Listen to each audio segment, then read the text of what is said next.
బెజవాడలో ఓ కాలనీకి పాకిస్తాన్ పేరు ఉండటంతో అక్కడ నివాసం ఉంటున్న ప్రజలు ఇబ్బందులు పడుతున్నారు. దేశ విభజన మిగిల్చిన విషాదంలో లక్షలాది మంది ప్రజలు నిర్వాసితులుగా, శరణార్థులుగా ప్రాణాలు అరచేతుల్లో పెట్టుకొని ప్రస్తుత పాకిస్తాన్లోని సింధ్ ప్రావిన్స్ నుంచి గుజరాత్ మీదుగా భారత్లోకి అడుగుపెట్టారు.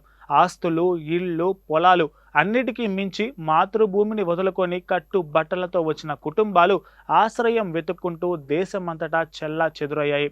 అలా సింధ్ ప్రావిన్స్ నుంచి రైలు మార్గంలో కొన్ని కుటుంబాలు 1950కు ముందే విజయవాడ వచ్చాయి. దేశ విభజన జరిగే నాటికి చెన్నై, కోల్కతా రైలు మార్గంలో ఉన్న విజయవాడ ప్రధాన కూడలిగా గుర్తింపు పొందింది. దక్షిణాదిన వ్యాపార అవకాశాలు పుష్కలంగా ఉన్న నగరం కావటంతో స్థిర నివాసాన్ని వెతుక్కుంటున్న సింధీ కుటుంబాలు విజయవాడను గమ్యంగా చేసుకున్నాయి. కాగా విజయవాడలోని పాకిస్తాన్ కాలనీ పేరు మార్చాలని స్థానికులు ఆందోళన చేస్తున్నారు. పాకిస్తాన్ పేరు ఉండటంతో తమకు పలు సౌకర్యాలు అందటం లేదని వాపోతున్నారు. ప్రజా ప్రతినిధులు, అధికారులు స్పందించి పేరు మార్చి ఇళ్ల పట్టాలు ఇవ్వాలని వారు కోరుతున్నారు.